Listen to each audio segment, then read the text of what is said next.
Hello, role players. I hope everybody can hear me. Yep, I can hear myself loud and clear. It's like a little louder than usual. I can try and turn that down if that might be a little bit too loud. Let me know what you think about the audio. So far, I have got the game audio turned down because the music is always pretty loud. Yeah, my audio capture is quite high. Let's see if I can bring that down just a little bit since it's starting to peak in the red a little bit. Okay. That should help. And if we have any other audio problems, we'll keep an eye out for them. And just let me know. All right, now that we got all that squared away. Excellent. Good to hear that. Well, good afternoon, role players. Welcome to Quest to Assess. If you're new, my name's Vic, and I love sharing discussions about new perspectives and concepts with role-playing games as my medium. And if you're here, but you're usually on Tuesdays, prepare yourself for a wild ride and deeper dive into complex topics. I do apologize for having to reschedule yesterday. Unfortunately, I had the flu, but I am feeling better today, so figured I'd do a little makeup in the following afternoon. I know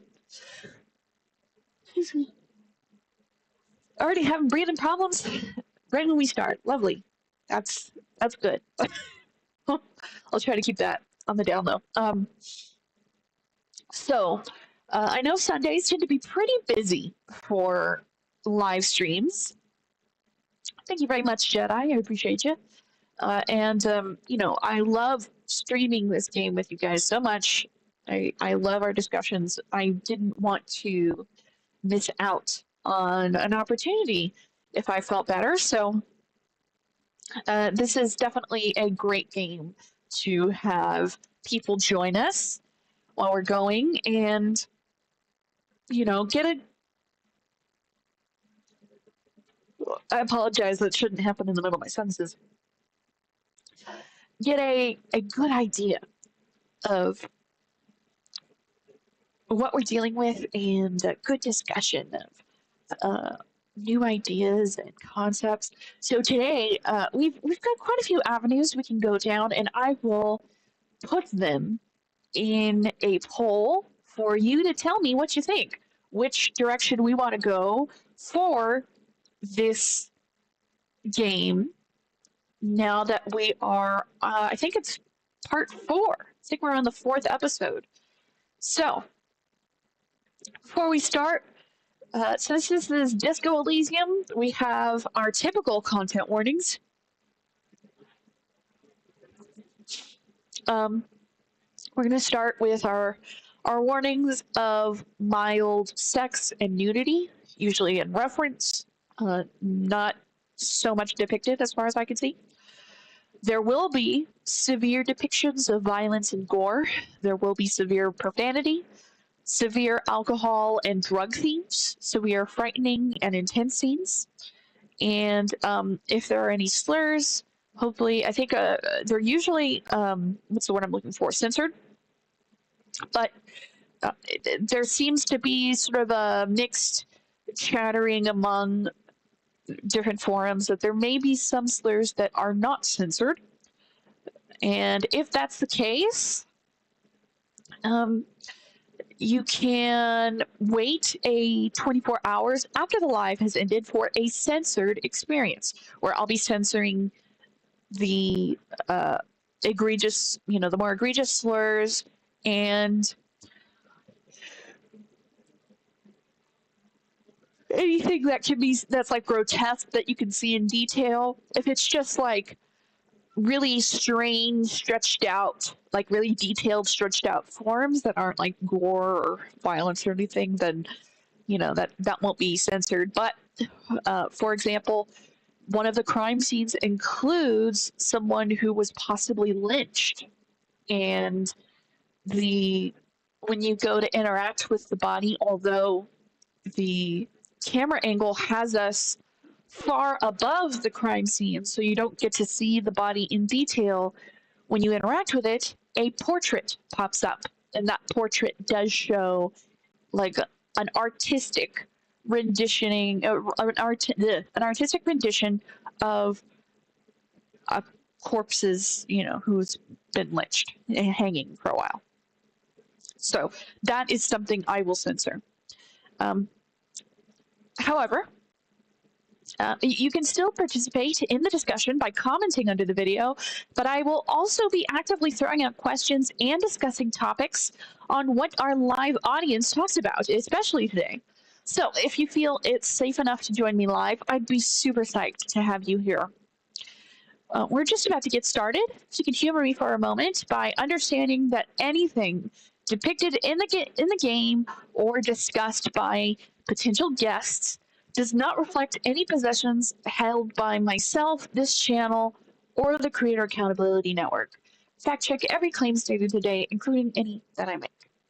You can help me make this new show a success because these topics are certainly unfriendly to the algorithm. It's pushing a lot of boundaries. You can ensure that we have an active conversation every live stream by doing free things like liking or disliking, commenting, subscribing, and sharing this with people who you think would like to join the conversation. At 500 subs, we'll get to share our custom emoji assets. Remember to stick around for the intermission for our questions of the week. We've got a spicy question to feed you. You can chat with me in voice. I take guests for the rest of the stream via my community server, Ready to Roleplay. All people 18 and up are welcome to join me by clicking the link that I am pinning to the live chat now. So I'm going to give you a Discord link that should allow you to join me in voice if you feel like chatting. So this is, like I said, for 18 and up only, please. This is also a mature stream, as you can guess by the content warning. So if you are especially under 16, I do not recommend that you join us for today. At least we'd prefer that you not know that you're joining us. And we're going to do a poll today. And this poll is a big one because we need to know what we're going to investigate first. Because we have quite a few avenues that we could go down. So our question is, what do you want to investigate first? We have the union strikers and the truck drivers, the lorry drivers. Those are that's one avenue we can investigate. That seems to be where the crime scene is leading us. We can investigate the city's politics. So what's the current political situation? Why is Revachol so run down? Why do the union strikers, why does the union dock workers, why do they tend to be having practical control over the police there? Jedi's already voting for the truckers, I see. And the truckers are on the way to the union strikers, so we will be getting them both. We'll probably hit the truckers first, and then the strikers. We also have the amnesia that our character is currently experiencing, which our next lead for that is to go back to the I apologize. I'm not sure why I'm struggling to breathe already. Our current lead for our amnesia is to go back to our partner's car so that we can use the radio and contact the doctor who is with our precinct from where we usually are. So that would be our next lead for the amnesia. We also have nearby shops to explore. So this would just be general exploration where we're kind of going around. We won't be going like directly towards the Union and truckers, but we'll be exploring that area, a little bit north of that area, and the different shops that are around. So that would just be general exploration, essentially. So I'm going to go ahead and start that poll, and that will tell us where we're going to go for today's stream and what we're going to start with. Eventually, we'll be hitting up some of these along the way. So I am sure that through our exploration, we're going to hear some more about revisional politics, though that might not be something we'll immediately see. I'm sure that eventually we'll be getting a few shops, though not all of them, and just general exploration as well, of course. And whether or not we find out more about who we are and like why hardcore drinking would be the reason for the retrograde amnesia, that one, I mean, who knows? That one seems to kind of be a random one, unless we try to follow this lead with the doctor that we can use in the radio. So far, it looks like we have Jedi voting, and he has voted for the drivers and the Union strikers, since we'll be hitting those both at the same time. And I'm going to go ahead and get us started. Oh, we've got another vote. We got a mysterious voter. Someone wants to do general exploration with the nearby shops. Ooh, we got a 50-50. Very interesting. I wonder if we can get enough people for a tiebreaker. And if not, what we can do is we eventually have to do both. So let me go ahead and turn up the volume for the games. You can hear it. So that's going to go up a little bit. And you can let me know while we're going if you can't hear the voices. You should hear people talking in the game. There are voiceovers for this one. So if you don't hear any voiceovers while they are talking, please let me know. We'll go ahead and continue. And let's get on down to Boogie Town and we'll get started. Please remember, if you see any new concepts or ideas, shout them out and we can chat about them along the way.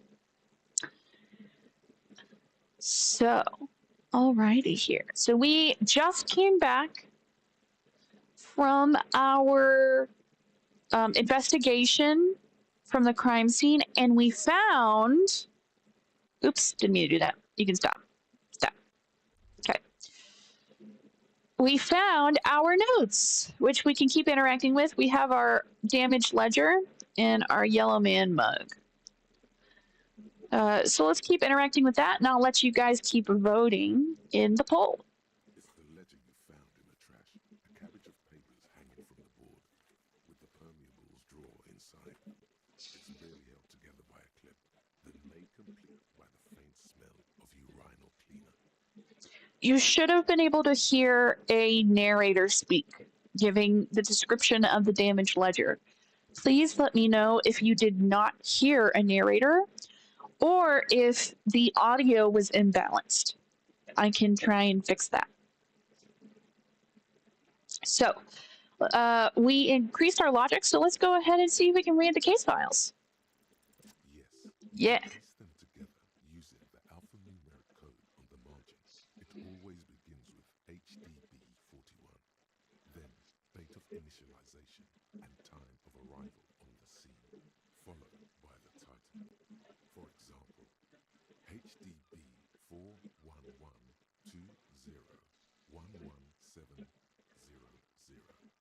the next world movie. Weren't those Officer Precinct? Why, yes, your precinct number is 41. Is HDB our initials? Every last alphanumeric in the files begins with it. And these are your case files. It's safe to say HDB are your initials. Those aren't my initials. I'm not feeling them. Horace Debbie Behringer, Pram Darsha Benzakin, or wow, I don't know what to say to that. Jedi says you're not hearing anything. Okay. Let's see.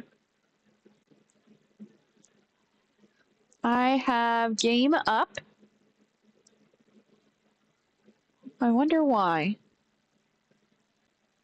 You are not hearing the narrator. Okay, let me turn it. I'm gonna see if I can go back and.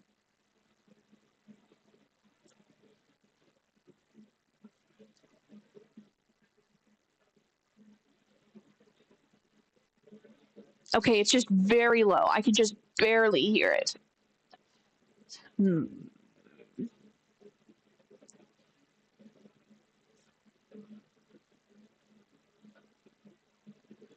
Let's turn this up. Voiceover volume up. What can I do to bring that up? Maybe, oh, maybe it's my volume mixer that's bringing it down. I wonder why my volume mixer would bring that down. It should only affect how I hear it. But we'll bring that green capture up as well. And then I'll just turn down my headphone volume to see if that helps. Oh, how to roll an asteroid. Good to see you. And Regios is telling us that the game volume is very low as well. Okay, let's try again. We'll continue, and then you tell me if you can hear this next bit. So every last alphanumeric in the files begins with it, and these are your case files. It's safe to say HDB are your initials. So let's try Param Darshan Binzakin. Yeah, no. You should have heard a yeah, no. How was that? Was that physical? How long does it take to read a case? It takes about half an hour to piece one together, using the system you've devised. Where do you want to start? All right. That was a good sample. Hopefully you heard that. I will go back in the recording to see if I heard that as well.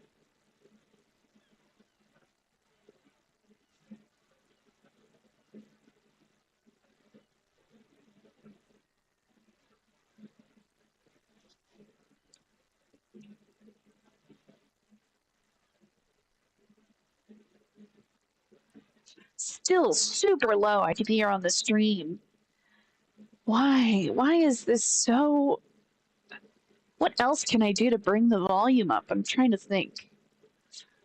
I've got... Let's see. I put game capture up all the way. And now I'm going to put my volume mixer up all the way. And then I'll just turn my headphones down. Oh, I see the volume mixer goes up quite a bit when I do that. So that might be the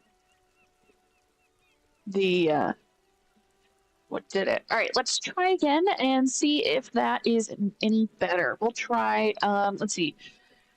Where do we want to start? We have the Next World Mural, the Unsolvable Case, the Square Bullet Hole Murders. I'm kind of interested in that. The Couch in an Uninspected Location, and Murder at the Hookah Parlor. Let's do the Square Bullet Hole Murders. It would be very interesting to read about these, wouldn't it? I mean, there seems to be a square-shaped entry wound in the victim's forehead. She's been sitting there for weeks, on her rocking chair, with a square hole in her skull, staring at the wall, her mouth agape. Okay, hopefully that was better.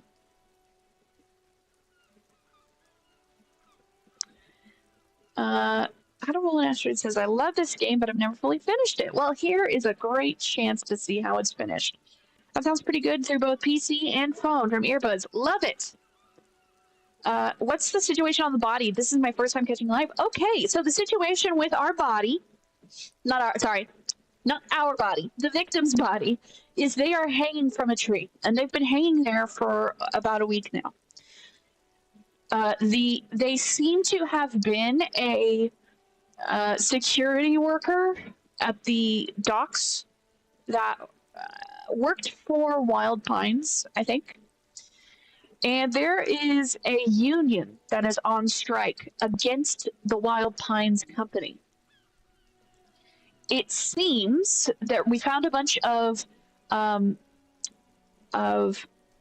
shoe prints around the dirt, like different shoe prints of different sizes, around standing around the body. One shoe print was super heavy, like over 200 kilograms, which in pounds is very, very heavy. So that would mean that they probably were carrying the victim to the tree. The real indicator would be whether or not we see that same shoe print with, like, when they're walking away from the tree, if that same shoe print is like not as pressed into the mud, but that detail wasn't given, unfortunately. This victim who is hanging from the tree seems to have been put there by people, and then his valuables and belongings, his like uniform and everything, was stripped. We found his security uniform in the nearby industrial garbage bin owned by the Whirling in Rags, which is a hostel / cafeteria that we are currently staying in. And that can was locked. So that means that whoever threw away the security uniform had to have access to it while it was unlocked, which does not seem to be often, because the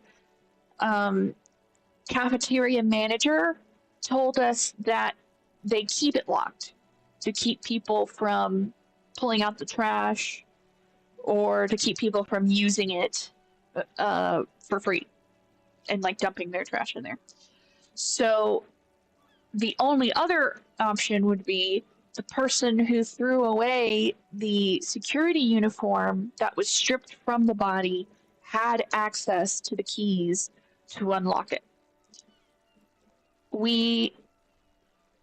It's been up for a week because the union dock workers here seem to kind of be the de facto police in this area, and people were afraid to call in the citizens militia police for Revishal, which seems to be the general, like, I don't know, like area. Like, it's not, I don't know if it's like a country. It might be some sort of country. It might be like a small country. It used to be like the capital of the world, and now it's all run down, as you can see. So it's a very complex case. We have we know that it seems to be involved in some sort of tiff between the Wild Pines company and the union workers that worked for the Wild Pines at the docks. So, all right, let's take a look at our poll here. So we're also apparently like the world's worst detectives so far. We have amnesia, and we don't know who we are, which is why we're shocked to discover our initials. Our initials are HDB. We only just discovered that because we found our old case files thrown away in that same garbage bin that was also locked. So who knows? I mean, hell, we could be implicated in this for all we know. All right, so far we have 3 votes, and our tiebreaker is to explore with the nearby shops. Very cool. All right, and chat is saying Voted for explore since that is a personal preference in games. You lost the plot of a game from your desire to explore. Well, we will find out more about the world, and we're also going. It would probably play into today's question. Well, I guess there are a couple of questions. So, what I'll do is I will keep this this poll up so that I can refer back to it for what people want to investigate next. So we will investigate the shops, and then we'll go and see the Union Strikers unless that gets outvoted by anyone who joins us. So we are now reading through our damage ledger that we discovered in the trash can that was also locked up. That was the same bin where the security uniform was found, and that was locked up. So we don't know how it got in there. And now we're trying to read through this damage ledger that had all our case files. I just selected the square bullet hole murders. That seems to be the case file that we labeled. It would be very interesting to read, but... That's all you got. From the half hour you spent piecing it together, all you know is the entry wound was square-shaped. You never found the bullet.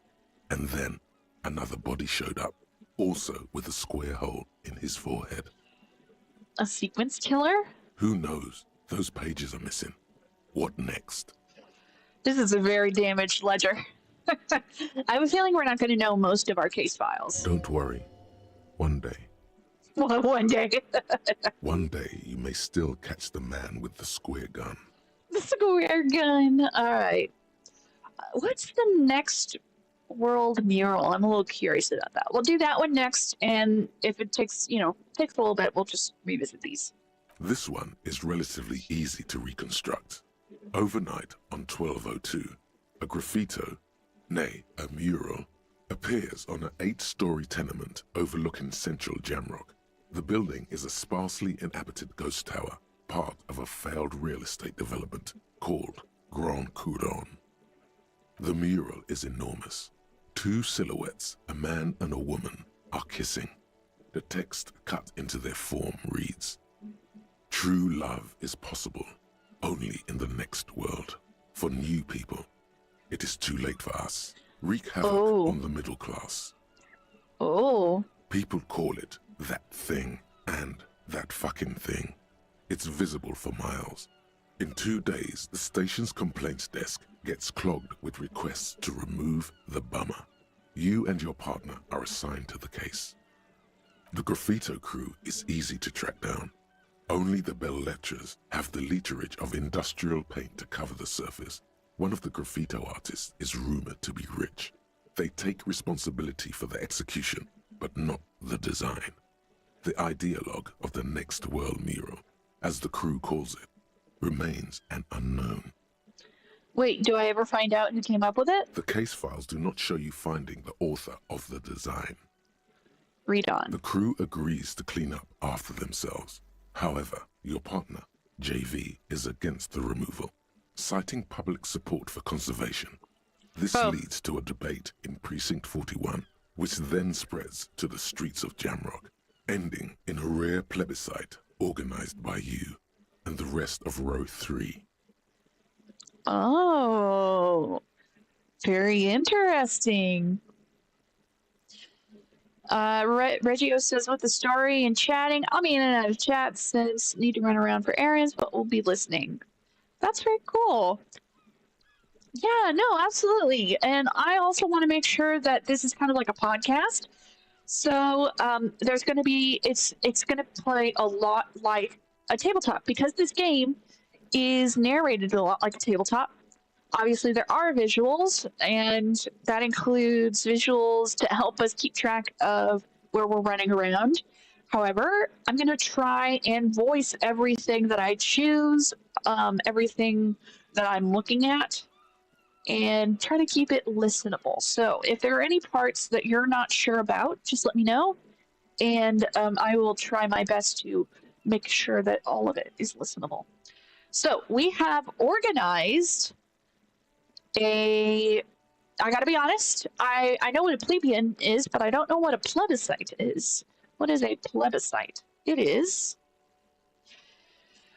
a direct nationwide vote in which the entire electorate is invited to vote on a specific public question, policy, or government action. Okay, so usually like what you would vote on at a local a local election, so a referendum or something.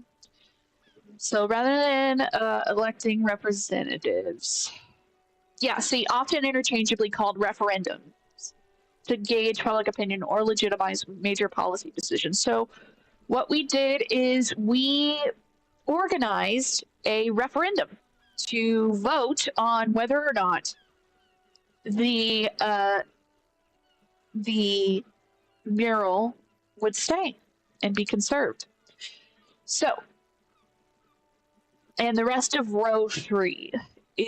Row 3. What is row 3? The 9,000 people subjected to the mural's message, all of Lakeside, Central Jamrock, and Villalobos, plus half of the eminent domain, participate in the vote. Although the case begins with what appears to be a lot of rambling on the streets as to how juvenile and stupid the mural is, given a choice between two options. A or B, remove the mural is A, it is wrong. And B is keep the mural, it is right. So it's very interesting.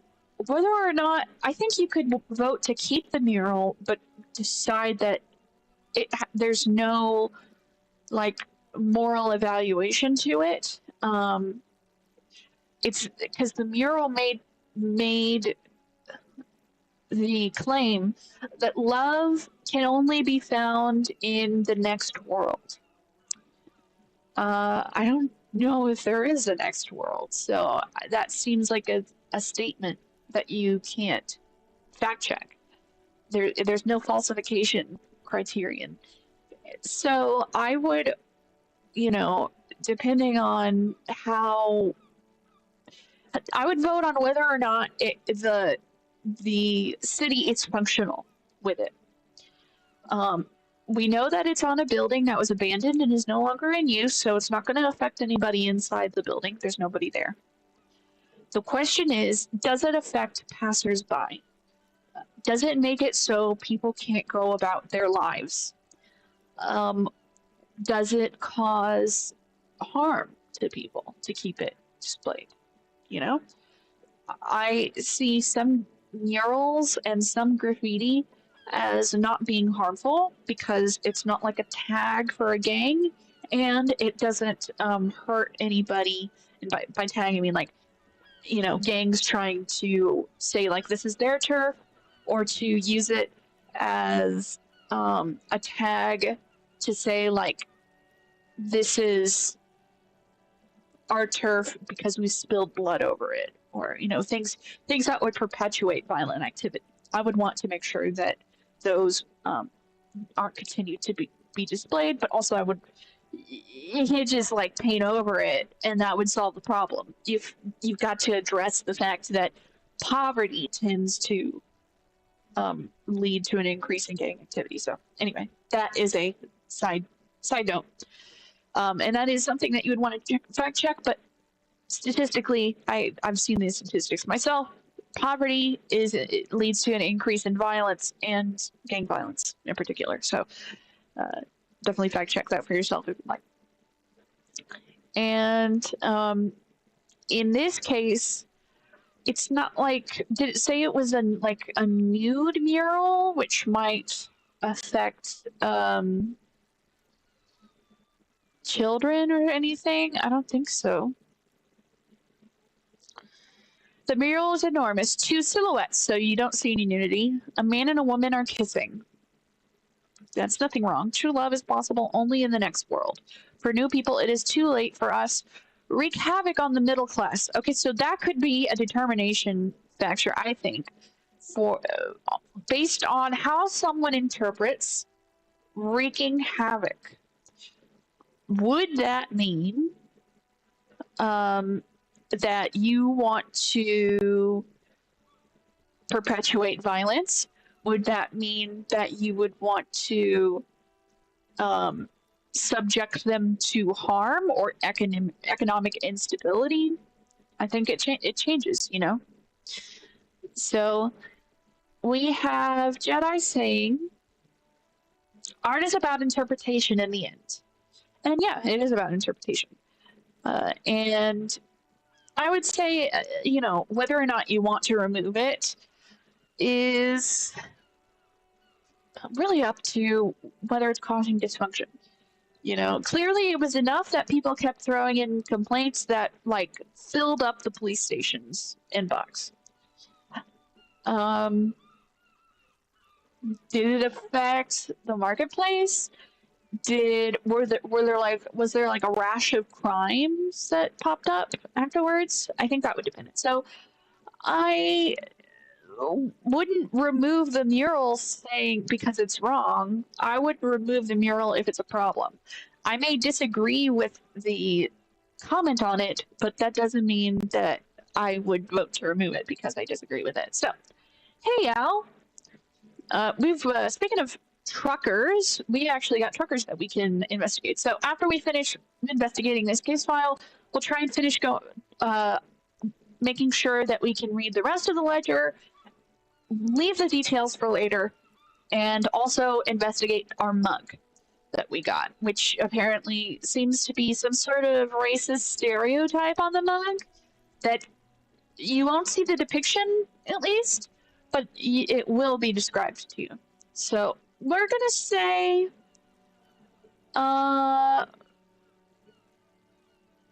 keep the mural. Let's see what happens when you keep the mural. A staggering 78% of voters choose to keep it. Turns out the opposition were a loud minority. And that love truly is possible in the next world for new people. And it is too late for us. Interesting. Okay, please let me know if you are able to hear the narrator all right. The sound should be better. If you can't hear the narrator, there's nothing else I can do. I'm just going to have to read it for you. So, 78% of voters chose to keep it. We have the rest, all that remains is to wreak havoc on the middle class. The middle class are not to be blamed. It's human nature. I like it, but can't we wreak havoc on other nations instead? I must have voted and possibly even lobbied to remove the thing because I don't believe in that rubbish one bit. Let's see.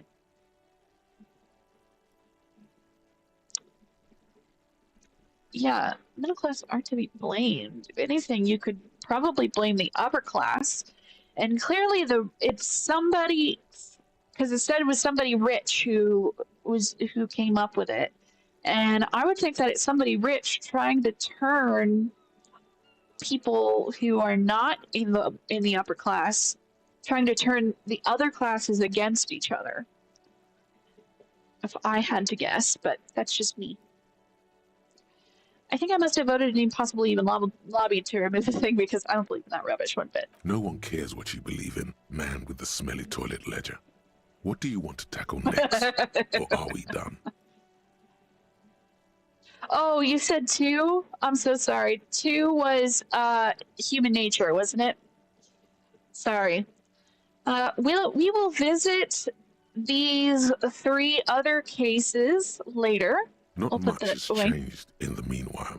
A bunch of sodden papers still sags from the clipboard. Let's browse the yellow papers. In the back, you see thin, translucent copier paper.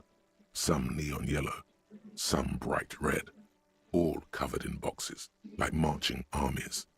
These look like official forms, waiting to be filled out. Okay. Then rip them from the binder and hand them out, according to type of form. Interesting. Forms to be handed out. What type of forms are there? 3. The topmost are misconduct fines. The middle ones are station calls. And the bottommost are field autopsy forms. Each is easy enough to make sense of. Interesting. You don't have to be an intellectual giant to do police work.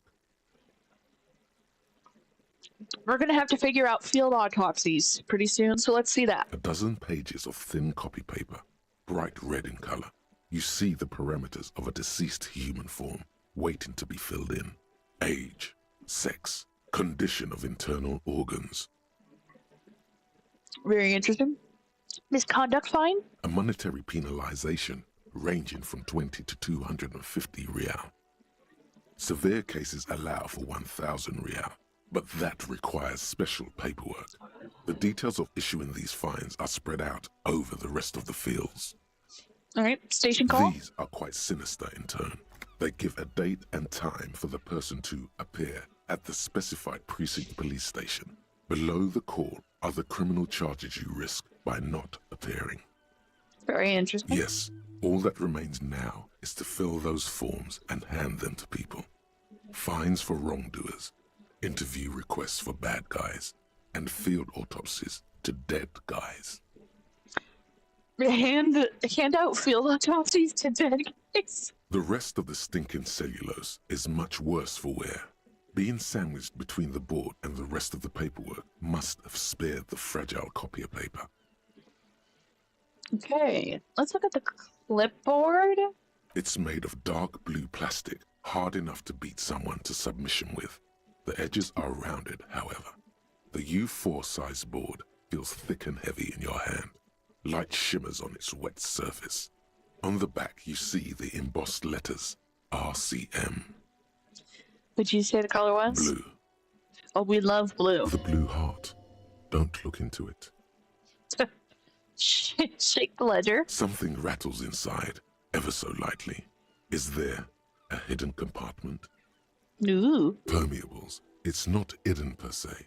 The compartment is made for permeable materials that would get damaged if something happened to it. Peek inside. The plastic shimmers like lapis lazuli, but it is not see-through. You cannot see to its center. How would I open it? With your hands, U4-sized pages hang from the clip screwed to the top of the board. Let's try interfacing. We're going to open the hidden compartment in the clipboard. We succeeded. The two sides of the board appear slightly misaligned, like a drawer that's come off its slides. If you bend the plastic on your knee slowly, the slides snap back into place. It should be possible to just, you know. Well, fuck no, put the blender away. Slide the drawer open. Without resistance or sound, the two panels move against each other. The compartment is now open. What's inside? 2 ticket stubs and a handmade postcard. Wow. Oh my gosh. We have a very rough option. I'm not sure what that was. Okay. We're gonna pick up the ticket stubs. 2 octopuses are smiling, reaching their tentacles toward each other in the colored pencil drawings.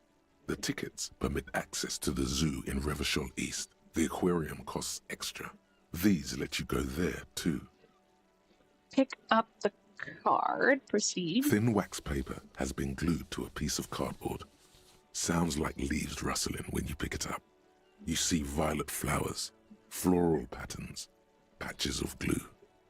Smell it first. It smells of chewing gum, apricot flavored. A touch of cinnamon, the end of summer. You think the label says tutti frutti. Maybe it's a pack of gum. Open it. Familiar handwriting lines the inside of the card. Looped, round letters in a woman's hand. Apparently you can just tell based on the handwriting. A young woman in her 20s. There is care, effort, and a smile, you think. Although that is not something you can read from someone's handwriting. Right? Yeah, I should be able to read that from handwriting. Harry, it begins. You're already Our name reading. is Harry. I wanted to write you a letter so you can read it when you wake up. Maybe it will make you happy. We found out our name, guys. Our name is Harry. We don't know what DB is, but we know our first name is Harry. I wanted to write you a letter so you can read it when you wake up. Maybe it will make you happy. We know from, like, sometimes a part of our mind will tell us, like, you know, you, like, when we first were trying to wake up, it was like, you don't have to go into the waking world. If you stay in this dark abyss, it'll be free of it'll be free of misery. And I don't remember if it said ex-wives specifically, but it does. We eventually call them like ex somethings. So I think we experienced a divorce, and I think whoever wrote this card might have been our wife when we were married. Throw it away, please. Yeah, see, Volition says throw it away, please. Because something in the back of our mind is like, this is why we drank ourselves into a stupor and forgot all of our memories. And it looks like we kind of don't have a choice anyway. It says, but it will make me happy, or keep reading. So I'm going to say, but it will make me happy. A merciful wind blows in from the bay of Revachol, dusting the ground at your feet and raising newspapers far away. You feel the card slipping into it. No, hold on to it. Read the card. Your hands shake, holding on to it. Every morning when I step out and you're asleep behind me, it says, I find a little piece of sadness in me. I carry it in my chest down Voyager Road. Every step I take, it grows. By the time I reach the fuel station, it has filled me entirely. I step onto the light rail and look back. Sparks fall from the bow collector. I know it will be like this until late afternoon when I get off the 42 and walk back to you. We have the option to stop, put it back, but I want to keep reading. I want to know. I need to know. My curiosity is burning. Keep reading. You. Every step I take will get lighter. It almost makes me run. Sometimes I do. I can't believe I met you. I can't believe the happiness I feel with you. You have a vast, vast soul, and I will always, always, always come back to it. Oh, keep reading. Kisses, kisses, kisses. You feel the air sucked out of your lungs and the blood sucked out of your head. Everything around you gets dark. Small white dots appear. Uh-oh. Did we just die? The screen went black. You feel the ledger slip from your hand. Breakthrough moment. We lost the ledger. No. Hold on. Uh-oh. So our endurance was a success. We were able to... Hold on. I can fall sideways, but I'm going to hold on. What? There's nothing. Detective, is everything all right? Oh, I guess I'm falling sideways. You fall sideways.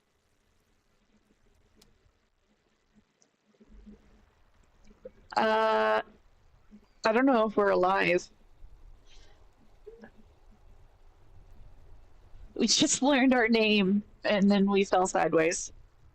Oh, what's this? Is this the end screen? Is this the end screen?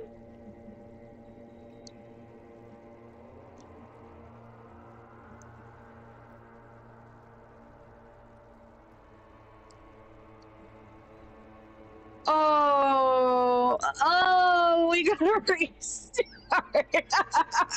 We died. Oh, we died.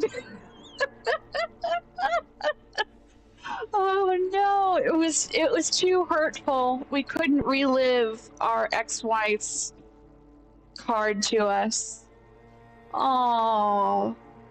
There is nothing. Okay, now we're not going to do all that. We're going to load our game. I'm sorry, we went too far. We're going to load our game. Okay, note to self. Don't read the card. It's the ledger you found in the trash. A cabbage of papers hanging from the board. It's proving to be Oh, harder we than expected. failed. You just don't have the intellectual rigor to patch the quilt back Okay, together. well, it's fine. We can look Try at those again later. Browse the In yellow back, papers. then rip them What kinds of three. forms are there? They don't Yes. have to be in We'll a go through them monetary all to make penalization. sure that we These have are access quite to them a dozen later. pages. Enough Yes, of these. all that. The rest of the stinking cellulose is much worse for wear. Okay. Being sandwiched, Smell the ledger. acidic stench of rotting food is rubbed off on the cellulose. It now forms the base of the experience. Lovely. This base, surrounded by a faint All right. air of spoiled meat. Look It's at the made of clipboard. dark blue plastic, hard enough. Did you say the color was? The Blue. heart. Don't look into it. Shake the ledger. Something permeable. The plastic Inside. shimmers like lapis lazuli. How would With I your open it? hands, you four-sized Interfacing. pages hang. Succeed. The slides snap back into place.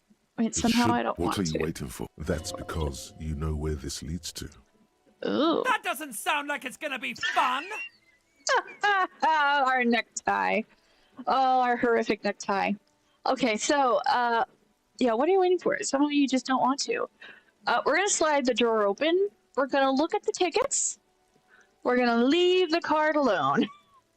Slide the drawer open. Without resistance, or 2 ticket stubs and a handmade Okay, pick postcard. up the ticket 2 stubs. octopuses are smiling, reaching their tentacles toward each other in the colored pencil drawings. The tickets I kind of permit want to see access what to the 3 zoo in leads to, Revachol East. The if it aquarium means we're costs actually going to extra. hurt ourselves. These let you go there too.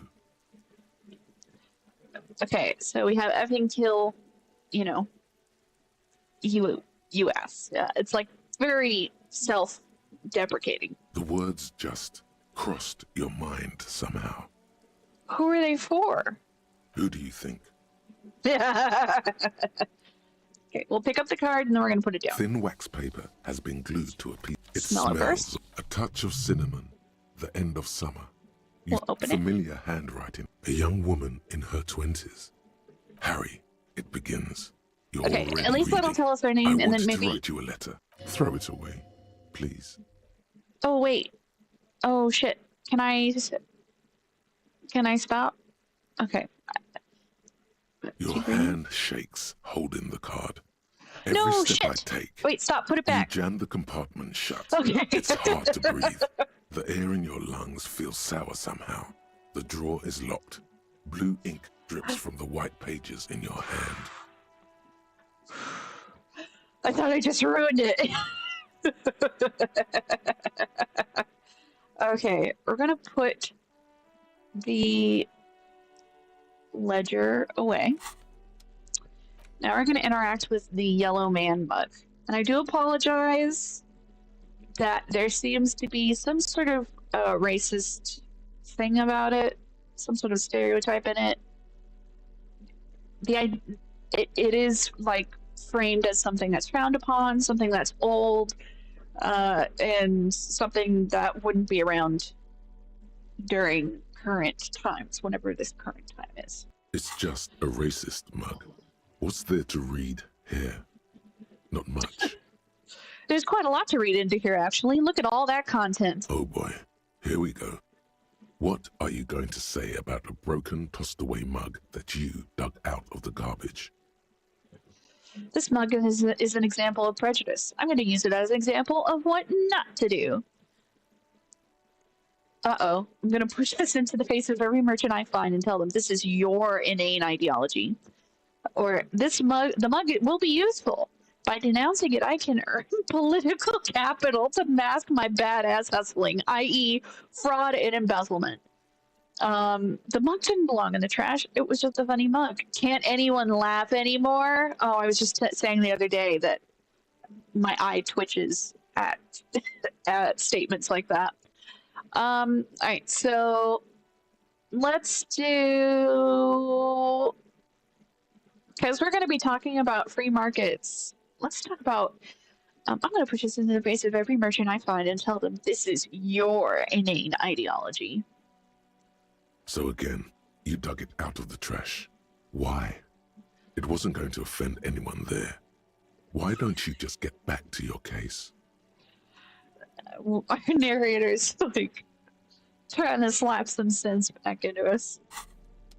All right, well, that's it.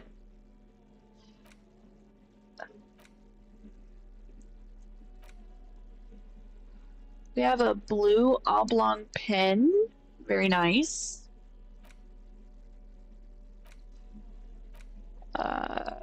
Any tools? We have a flashlight if needed. So we know our name is Harry.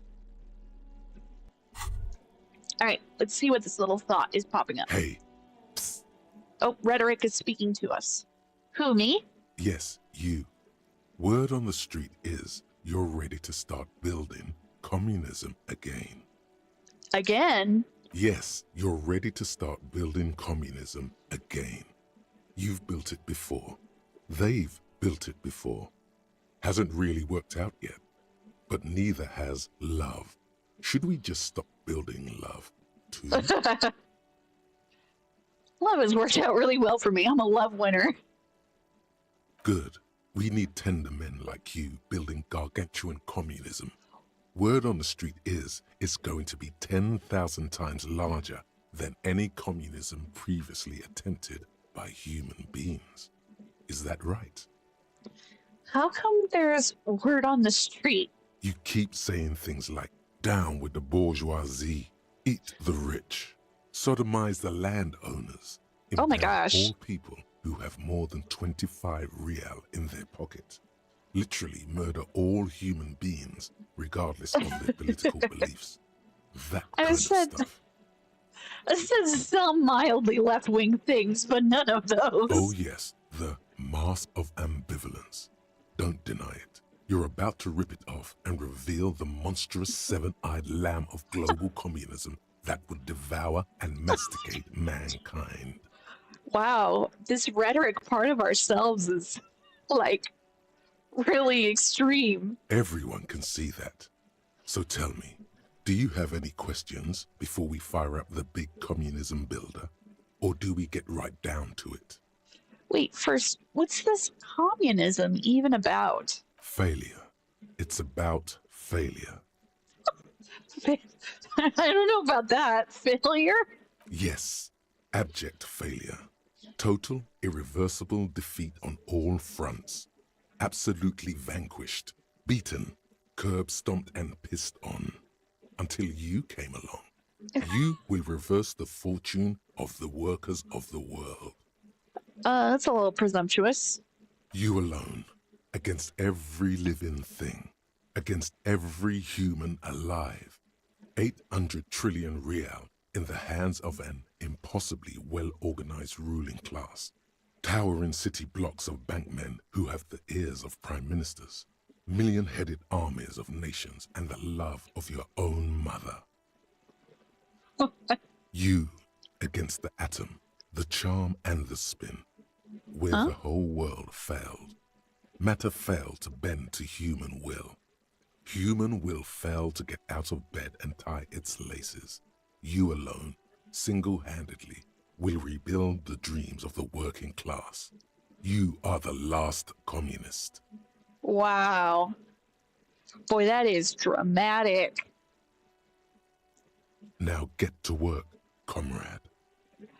Roll up your sleeves and start building communism. Opt in. Or it's too tiring. I don't have it in me. I'm beat down and broken. Opt out. What do we think, guys? Should we start building communism? Or should we say we're just too tired and beat down? My personal opinion of communism, I mean, I can give it, but I will just say I'm not a communist. I'm progressive and probably a democratic socialist, though I'd have to do a little bit more research before I can really say one way or the other. But I wouldn't say that I am, like, you know, full on, like, give everything to a government and have, like, the government be what what hands out things to people, because I think, you know, whatever there is, it's got to be done democratically in some way. And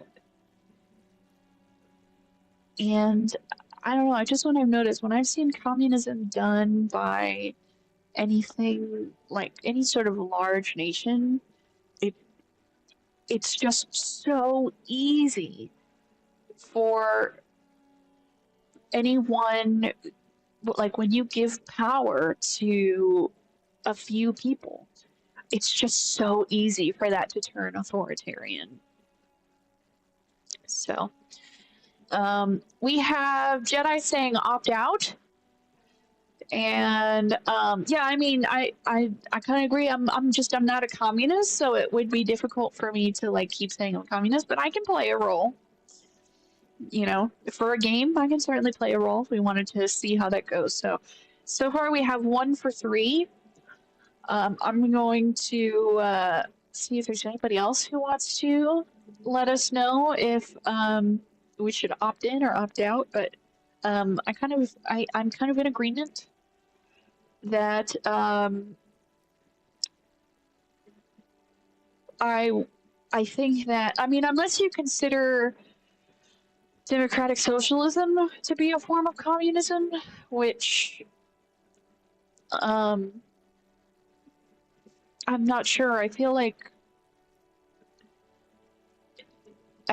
democratic socialism is like on a gradient. It's like on the gradient, and it's closer to communism than say, you know, a like republic or whatever. But the thing is I need to do a lot more studying about types of economies and how they intersect with with forms of government. And I feel like the communism that I have observed, it's just too easy for it to be corrupted. Like that's why we never see like Marxist communism, you know, like we don't see the workers like owning the means of production. Usually just ends up being like 1 or 2 people, or maybe like a small group of people, like either an oligarchy or an autocracy, that they tend to just take over, and and they call it communism, but the workers don't own the means of production, so it's not really communism. So at least not Marxist communism. Jedi says, I agree, it can become a slippery slope. I see it just too easily become authoritarian. Like I don't see any way to mitigate it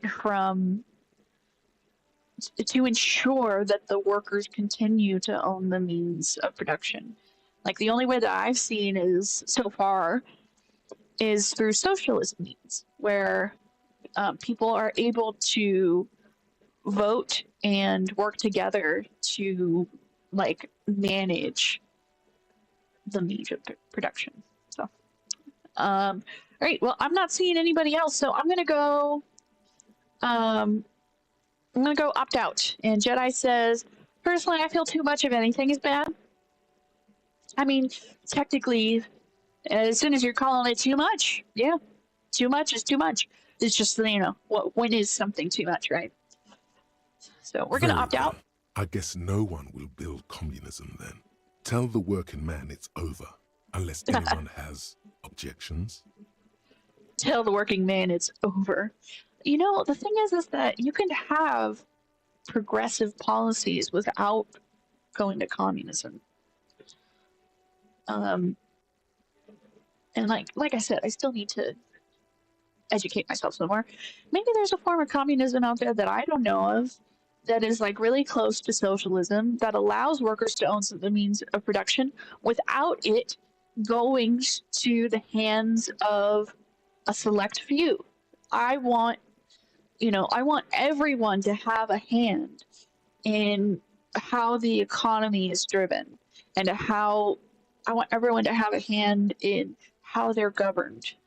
So, um,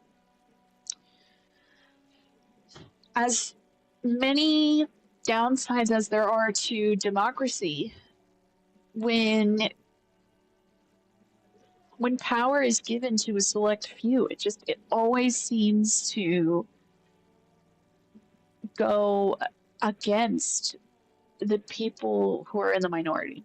And I see the most success in countries that have some form of socialism going on and some form of democracy. And that's kind of what I've been leaning towards. But like I said, I'm not very educated in this, and I want to be more educated. So, what is this? Tell the working man it's over, unless anyone has objections. No objections. It's mathematically impossible to achieve a classless society. Everyone knows this. Logic jumped in. Anyone? Anyone else? There's no one? So this is like parts of our brain arguing with ourselves. So our logical side said, no objections.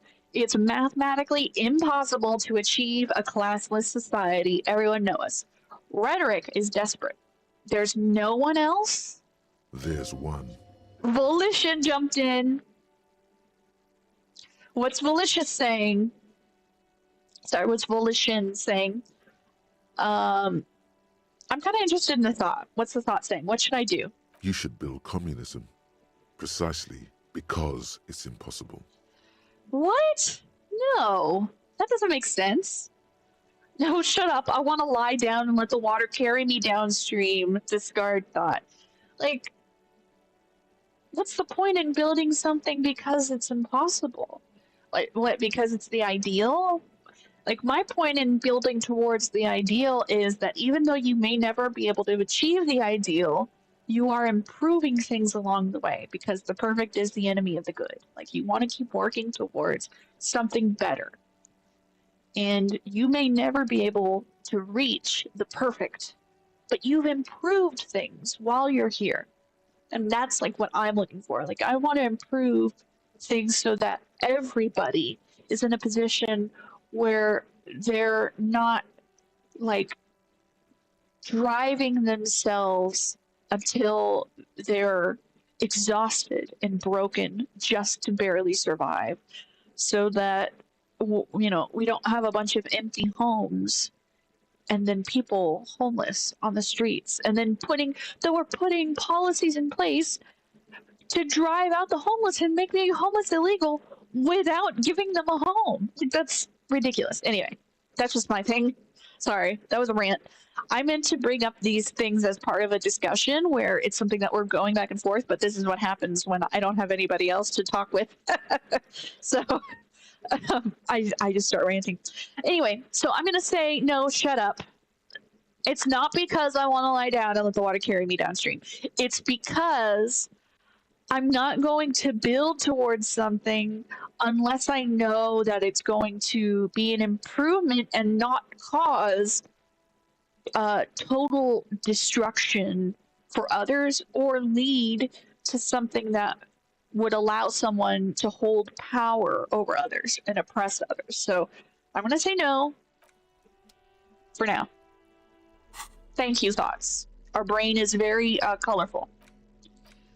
So, thank you. Anyway, it's pretty far into the day. I'm going to double check that I can't enter that little pack of the cafeteria real quick. Oh, need to do something behind Lieutenant Kitsuraki's back? Sneak out after he's gone to sleep. Wow. Very interesting. Okay, so this part isn't open. I was looking to see if this part was open. We're about to... Let's see, did we ever... we're still an hour away from a solution from that one. Okay, and what's our thing? Get a reality low down. We need to try to figure out what the world is around us. Oh, and we can read. We need to go to the Kanema. We need to go to the car to turn on the lights to read the thing. Honestly, we've got a lot of stuff. So we're just gonna. Is the Kanema not on? Inside, you see a set of steering levers, a radio microphone. Kim, how do I turn on the All right. headlights? Ready? I turn, you press start. It's next to the preheater. Okay. He's downplaying his excitement. The lieutenant is more than happy to show off his precious carriage. Press engine start. The dashboard lights up with orange glow. The rounds per minute gauge jumps, and the engine of the Caprice Kanema comes to life with a whiny growl. Press the button labeled The headlights. lights unfold with a little click, casting electrical light onto the ground before the vehicle. There you go. I'll turn them off from the remote once you're done. We just need to stand in front of the machine now. All right, close the door. And now we're gonna go here. As you hold your ledger's clip under the headlamp, an iridescent hologram appears. A street grid and the veins of a great river. A familiar sensation washes over you. There she is. Revachol West.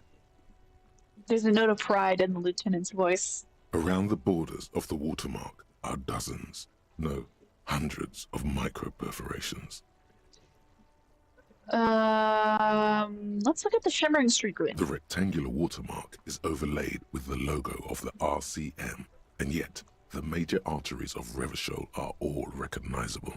They shimmer in the Kanema's headlights. Wait, look around you. A rat brazenly darts past you and disappears amongst the stopped lorries. In the distance, a child somewhere shrieks. A woman reprimands her in a voice no quieter than the child's cry.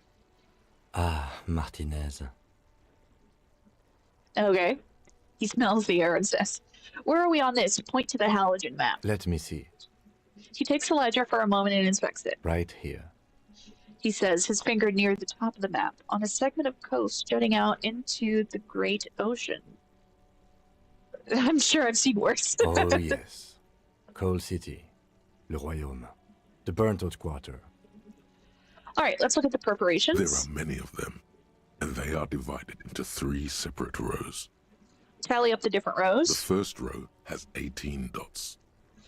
What about the next one? The next is the longest. It runs all the way around the border, and then some. Count them There individually. are so many, it's hard to count. More than 150, at least. Maybe even 200. What about the last row? The last row has 3 perforations. 3. That's it? That's it. Hey, Kim, I mean, I wish I would have just been able to ask us in the beginning. Hey, Kim, what do all these holes mean? Point to the dots on the watermark. Those are perforations. They represent your record as an officer of the RCM. They are your statistics, as it were. I should have guessed you'd keep a record. Officers often do. Let's take a look. The first row represents your years of service. 18 years. Okay, not bad at all. What did you do before you volunteered? Well, I told you I have amnesia, so hell if I know. Wait, 18 years I've done this? Or got drunk like a megastar. I walked the land telling walkers of the night and liars of the end to come. There are 9,855 days remaining. Probably some boring office job, same as everyone else. I feel like I just went around apologizing all the time. Yeah, that's me. Do you really think I have any idea? Wait, 18 years I've done this? That's what it says. I might have guessed even longer based on your age. What did you do all those blissful years of your youth? I feel like I just went around apologizing all the time. Maybe you were a diplomat, or in PR. Doesn't matter, I suppose. Let's move on, shall we? This next row, the one that wraps all the way around, is your number of closed cases. Closed is good. It means finished. You've got, let's see... Wow, more than 200. Is that a lot? It's quite a lot, even for someone who's been on the force for nearly 2 decades. Usually, clearing more than 10 cases a year puts you in the 90th percentile of all RCM officers. I don't think I can ever re-become this person. What's the last number? Right. Those are your confirmed kills. You've got precisely 3 perforations there. Uh-oh. That's not too many. For an RCM officer, especially Precinct 41, which is in the Jamrock Quarter, it's rather tame. I mean that in a good way. There are certain officers who treat their kills like some kind of ghoulish game. If they do happen to solve a case, it's usually by accident. Randall, hey, good to see ya. Thanks for joining. I was just about to say Randall says, but then I saw the hi. So, hi, good to see ya. It's obvious the lieutenant doesn't think very highly of these officers who think of their kills as some kind of ghoulish game, which I agree. But it seems as though you are, or at least were, one of the good ones. So we have that to be thankful for. Have you ever killed anyone, Kim? Yes. He says, declining to elaborate. I don't blame him. It's not a problem for him to state it, however. Yeah, interesting. Not a problem for him to state it. How do you handle the strain? Everyone has their own method of coping. Some more effective or self-destructive than others. He gives you a meaningful look. Yeah, seems so. Personally, I find it helps to keep up a few hobbies. Maybe I should find a hobby? Why not gardening? You've already got the gloves. He points to your yellow gardening gloves. It's meant in earnest. Please don't mistake it for a jab. Yeah, I know, right? Thanks for this. The lieutenant nods. Okay, let's go. Put the Right. ledger away. I'll go turn off the lights. He presses a remote control. You can now see your statistics on your journal page, to the right of the task description. Nice.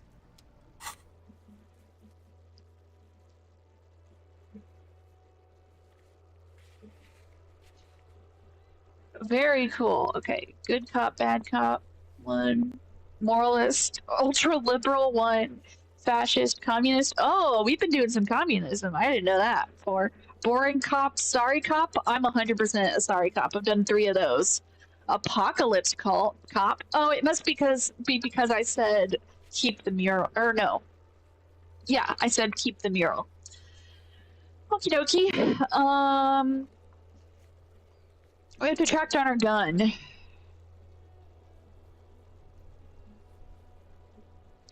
We need to find the local pawn shop. It looks like we pawned it, but I don't know where that would be. So we're gonna do some exploring to see if we can find a pawn shop.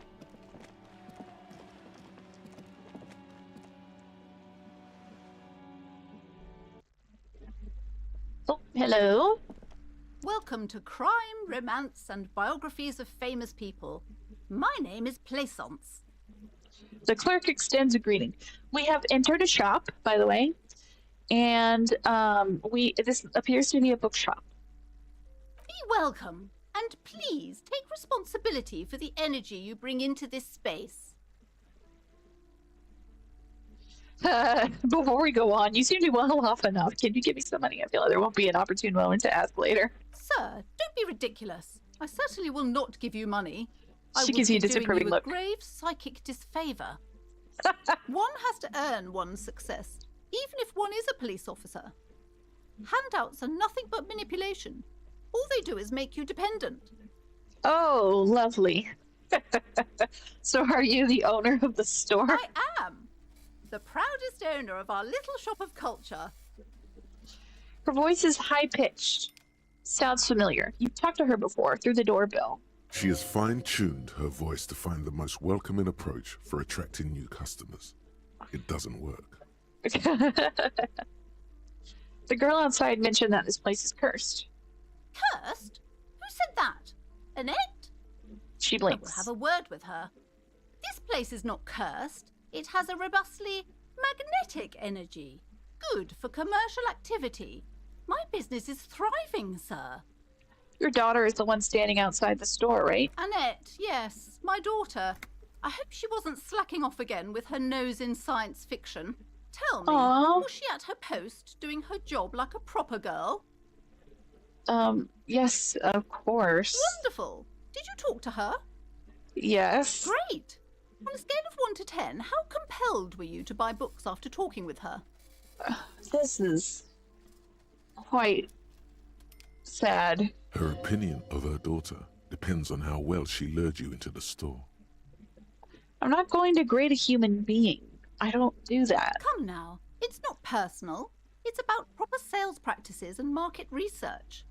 I expect an answer. All right, 10. She's certainly very polite and helpful. My precious, her dedication brings joy to my heart. If you have children, I hope they turn out as great as my Annette. Have you dismantled the free market and abolished child labor? I would like to abolish child labor, that's for sure. All this pressure has really made her anxious. You know, she's been chewing her nails. God. I've told her not to do that. It's such a Oh my disgusting gosh. habit. She'll get over it. Anxiety is a part of life. Oh, this is like the worst mother ever. A part of hers, too, clearly. Exactly. I don't think she can do anything about She it. can, if she has enough willpower. This is what's called growing pains. Life isn't easy. Life doesn't give breaks. Oh, Come on, ma'am. It's obvious she can't do anything about it. You are placing an unnecessary burden on a young child. thank you, Kim. I thought he was going to tell us this isn't our business. Okay.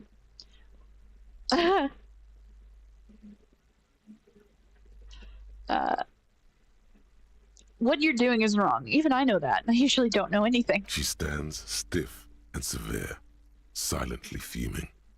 10 or so seconds pass without change. This is a person coming to terms with a new reality, one where they are wrong. It's not Ooh. easy. Oh no. Hold on.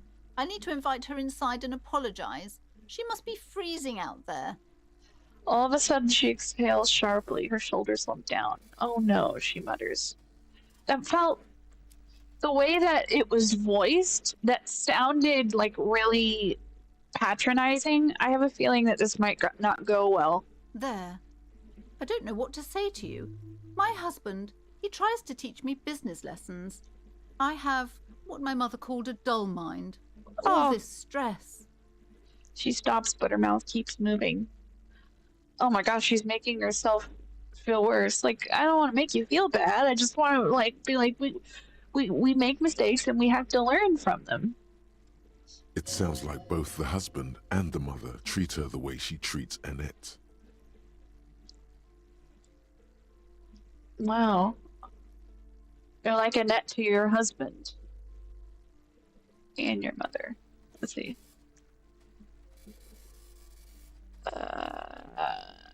I think I'm just...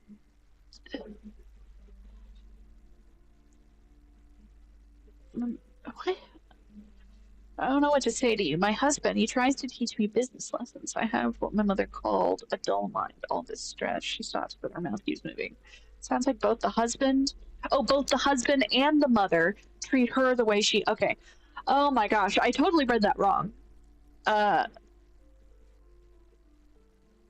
alright. You are like Annette to your husband and your mother. So I would be saying she is Annette and her husband and her mother are treating her poorly.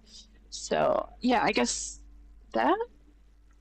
Oh, well, my mother was horrible, of course. Absolutely perverse energies around that person. But my husband... She shakes her head, and she seems to be nudging her glasses nervously. My husband is completely different, of course. Is this husband Annette's father? Yes, my husband is a successful entrepreneur east of the river. If only he were more involved in the business we're running up here. No matter. Soon Jesus, we'll both be Grimly. off for Grand Couronne. Wait, Grand Couronne? What's that? It's a proper place to live. One of the most peaceful neighbourhoods east of Jamrock. You may know it for its massive housing projects. Most of the buildings are empty at the moment. The It's a smile is great wide. opportunity to get ahead of the crowds. Better times ahead for sure. And your husband's also involved with the bookstore? He made the initial investment. Since then, he's been what you might call a silent partner. Is she an only child? Yes, I'm afraid so. A real treat she is. It would be nice if she had... No, She pauses. we couldn't have afforded more children, really. Not in this economy. Of course not. A glimmer of sadness blinks through the well-crafted exterior. Of course, yes. This economy. Exactly. She agrees wholeheartedly. She told me she doesn't go to school anymore. She's been too busy helping me here. So she studied at home this trimester. This is a temporary solution, of course. Plaisance nods. I assure you, I of all people understand the importance of education. She will be back in school the moment the store takes off. Which, who knows when that is? And hell freezes over? Never mind. It's not a good topic to get into. Yeah, alright. I had something else in mind. The woman looks aloof, her features much softer. Occasionally she glances at her daughter's silhouette. Okay, what if I want to buy a book? Then why are you talking to me? Everything is on the shelves to browse. Don't you feel compelled to buy anything? See those shelves there? Go. Be drawn. She fiddles with her pendant and waves her bony fingers directly. Alright, we'll take a look. She smiles and nods, seemingly relieved. Alright, farewell for now, book peddler. Alright, we have now auto-saved. Gift books and molten candy. Old sweater. Dark corner. I'm sorry, sir. I can't talk right now. I'm very busy with my homework. I have so much homework now. Oh. Just can't win. Oh. Out of the rain and into the gutter. Oh. What are you doing now? Math. It's really difficult. Like, really. They say you need it to get rich. Better than standing outside in the cold, I guess. I mean, yeah, it's better you learn. But, goodness. Oh, I found something while you were away. Oh, what is it? I thought this would fit you. Like, thanks for helping out. Not me. The city, I mean. Like a detective does. She gives you a hat, almost exactly like the one Dick Mullen wears on the covers. Aww. Wait, where did you get it? Just what Dick Mullen would ask. I got it from behind the curtains. I'm not really supposed to go there. A detective hat? Yes, just like the one Dick Mullen wears all the time. You'll look She way more grins. serious with that. Continue. Right, I have to get back to my homework now, before Mum notices. Man, this is hard. She looks back at the infernal scribblings at her nose. Okay, bye. See you around, Annette. We got a hat!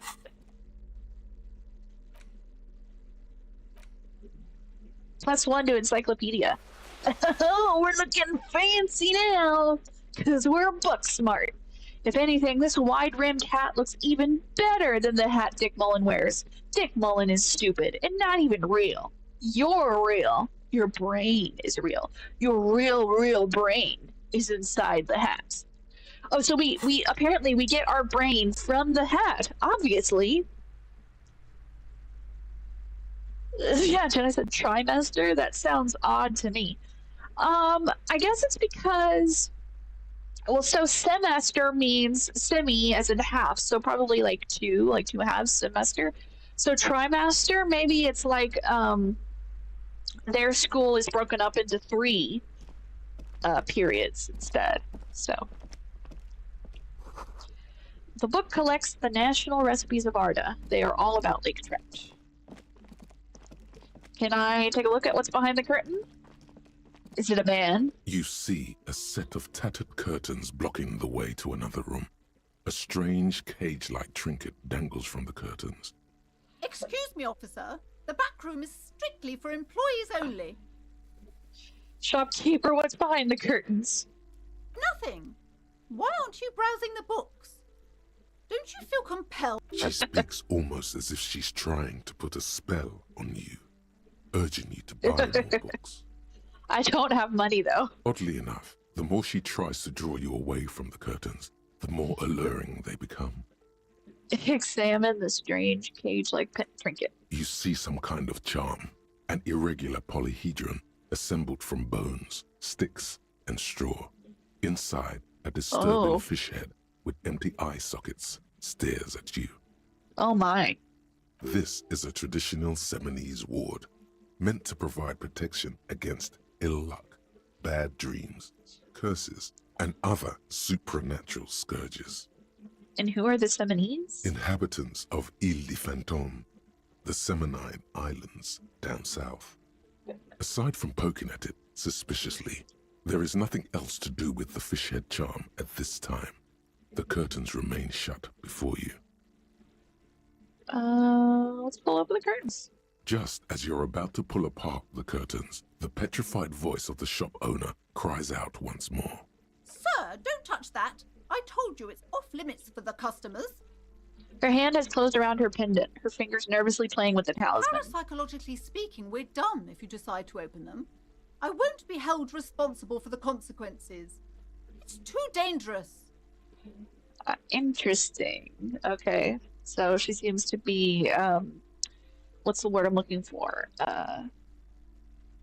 Superstitious.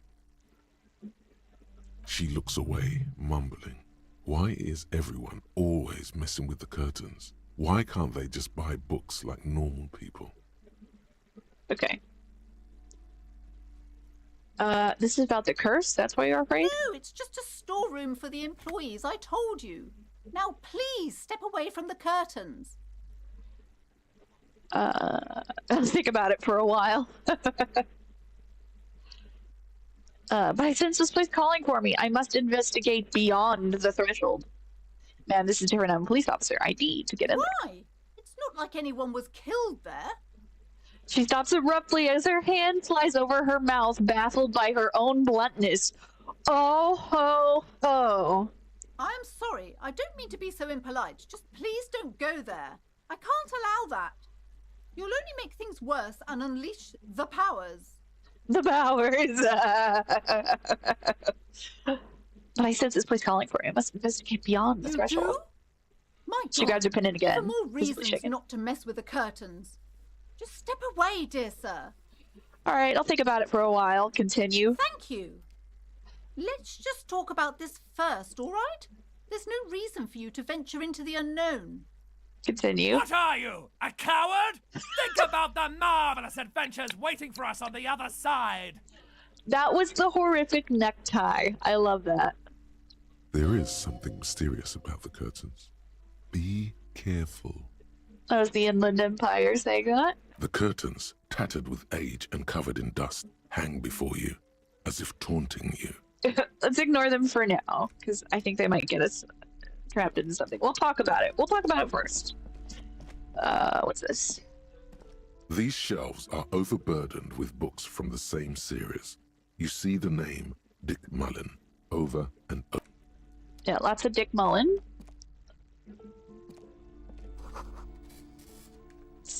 Tome of Fascist Magic? Damn. Quaint picture, book brochure. Okay, this one. Several maps have been attached Ooh, map to wall. a bulletin board hidden inside the alcove. They're held up by small pins. The board has come loose from one corner. The maps look old and faded. Your eye catches a map of Insulinda, a map of Revachol, and a map of Martinez. Okay, look at the map The of north coast of Revachol. a verdant island is shattered by the delta of a river. It is the River Esperance. Countless bridges put the shards back together, connecting city blocks to river islands. La Delta says a great artificial heart in the center, teeming with life forms and construction. To the east, rolling hillsides, Le Jardin, Stella Marie, the suburbs of Saint-Baptiste, swallowed up into the megacity. They sound rich to you. This is Revachol East. To be honest, anything French sounds rich to me. Except for the French pronunciation of guy, which is Guy. And west of the river? Houdon. It's somewhere to live. Not bad. Then there's Jamrock. It's bad. People shouldn't live there, but they do. Like Then us. Faubourg. It's almost as bad, and much larger. Then Coal City. It's the worst. And Martinez? It's so small you can't even see it on the map. No, wait. There it is. North of Jamrock. The strip of coast next to the Greater Revachol Industrial Harbour. It looks downright despondent. It's almost Coal City, to be honest. So Martinez seems to be some sort of like little coastal town in Revachol. No, this is somewhere to be. This is all you have. But it's still something. Streets and sodium lights, the sky, the world. You're still alive. Look at the map of It's Martinez. not really a map. It's a tourist thing. A picture postcard with buildings on it, drawn from an isometric perspective. A date in the upper right corner says 48. Still, it's detailed. Could be pretty useful for scouting ahead. You see Nice. the jagged boxes of an industrial harbor, even the whirling in rags there. Starkeep, can I buy these maps? I'm sorry, officer. The map of Martinez is the only one available. The other two are not for sale anymore. And besides, you could scarcely afford them. I couldn't afford anything, really. They're quite valuable, though they might not look it. The map of Martinez is 90 cents, though. Why is the one of Martinez so cheap? That old thing. It's an out-of-date map of a tourist location that never was nor came to be. From when some design studio people tried to spruce the place up 4 or 5 years ago. They also renovated the horse statue, set up those coin-operated viewers, and designed the new street lamps. What happened then? They didn't get that far, for some reason. A shame the project never got going. Would be nice if someone fixed Martinez up. All these ruins are bad for business. We're going to not steal it. We're going to leave for now, since it seems like that wasn't a very useful one anyway. And we're going to look at this. Another boring book just discarded here. So I didn't really do the middle intermission bit. So if I ran a cartographer detective, I'd call him Maplock. Ha ha ha. Good one. All right, let's go ahead and end this poll. So, we just investigated one of the bookshops. Very nice. I do want to, so instead of doing the whole intermission, because we're almost at the end, what I'll do is I will give us the question of the week, which is, how do you feel about free market capitalism? If you prefer another economic system, tell me about its pros and cons, and compare it to the pros and cons you see in free market capitalism. And I also want to say that I am planning on running a D&D one-shot in the Sword Coast with 5e 2014. If that sounds interesting, you can check it out on the Looking for Group channel of my Ready to Roleplay server. You know, all the special stuff about, you know, that I have a Patreon if you want to make sure that we continue doing these lives. And I want to thank you for making this live show possible. You made it possible to reach my channel goal. And, you know, we have plenty of channel perks that are available for you that you can use as for Patreon. Or if you want to do a one-time donation, you could send $1 and send in one suggestion for that dollar, for be it a game or a topic for a live. And you can use that using the Venmo or Cash App information in the Find Me Here portion of my description. If it's not in your budget, I just want to say, you know, thank you for freely engaging and sharing, and there's no discussion without you. And I also don't want to leave out that there are ethical resources and information waiting for you in the description under ethical advocacy. So, all that said, we will do one more thing with the game before we call it an evening. So we achieved a hat. I can explore somewhere else, or I can try to figure out what is behind that curtain. There's something cursed, and perhaps someone was even killed back Hello there. again, esteemed officer, and welcome to Crime, Romance, and Biographies of Famous People. Why are you so uptight about those curtains? I just want to know what's on the I other already side. told you, it's just a storage room for employees. I don't understand why it's so important to you. I don't understand why it's so important that I don't peel back the curtain. Just let it go, officer. Go buy some goddamn books. You're supposed to be drawn to the books. It was just a storage room, then why doesn't it have a Seminese ward protecting it? It's just for decoration.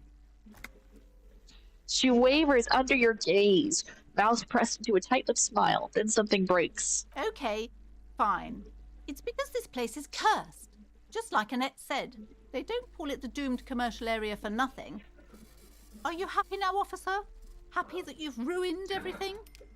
She closes her eyes and starts mumbling something to her pendant. Oh. Take it easy. You've broken her resistance.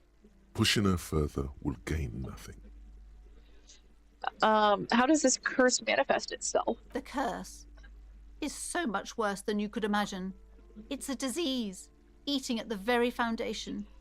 A shiver runs through the woman as she looks around the dimly lit store. It's the curse of financial distress, of ruin and bankruptcy.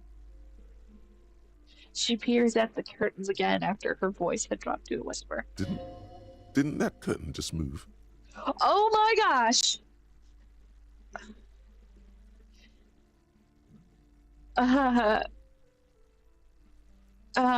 Annette mentioned that the previous tenants have experienced some financial troubles. It's not just that, officer. We're dealing with something supernatural here. It's the cacodemons, feeding off bad business practices and disappointing income statements. There's something wrong with this building, I can tell you. Ever since I arrived, I've sensed an eerie, lingering presence, as if I was unwanted here. Yeah, because there might be someone here trying to sabotage your stuff. Sounds familiar. Strange, I feel unwanted too. What does it mean? Truly so? Perhaps the dark energies are leeching off you. You shouldn't stay in the store too long. It may be dangerous. Or perhaps when you drink until you black out and try to like impose yourself on people. Maybe that would make you unpleasant. I don't know.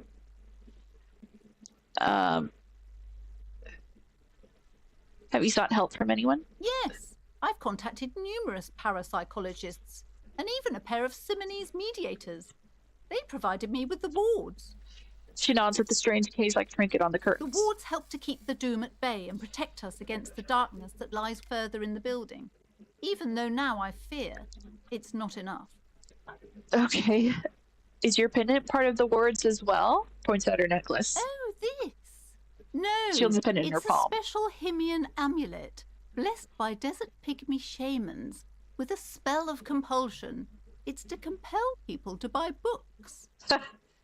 Apparently, its ochre heart glistens under the lights. There are numerous spells cast throughout the store. I had the books anointed with a different inducement spell, for example. It's guaranteed to boost sales 15%. Okay, let's say, would you like me to take the case? I can investigate, see if the curse is real. Most certainly not. I don't want anyone who's not familiar with the psychic arts to get involved in this mess. Stay away. Leave the spirits be, so they can return to their slumber. Psychic arts? Sounds right down our alley. Ooh, we could convince her to let us investigate the doomed commercial area because, and we have a very high likelihood of doing it because we've helped Annette. That's a +2, and we're a master of the psychic arts somehow. I guess because we're really good at empathy.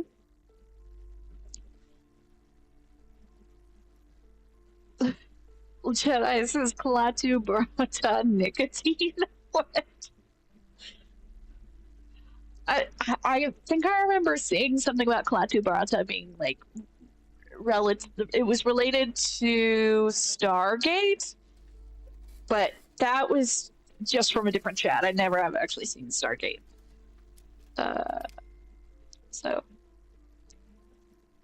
Oh, the Evil Dead.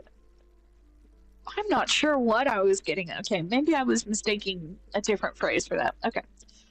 Jedi, what do you think? Should we convince her?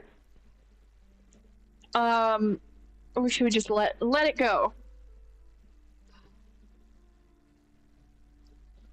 I'll leave this to you guys. All right, we have a 3. I'm gonna do wait another 5 seconds to see if everybody concurs, and that will be our last thing that we do for the stream, and then we'll close up the stream. Otherwise, we will go outside, and we'll probably have time for like one more conversation with somebody, and then we'll wrap it up. So, or I can just like run around the streets and see what I can pick up. So. All right, well, I am not seeing anybody else.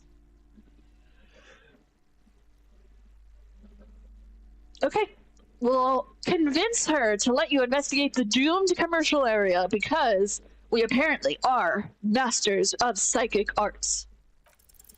Slither up to her, you silver-tongued fiend. Show her what world-class perfidy looks like. Wait, what if I don't want to lie? You're not lying. You're giving her peace of mind. The means are thus justified.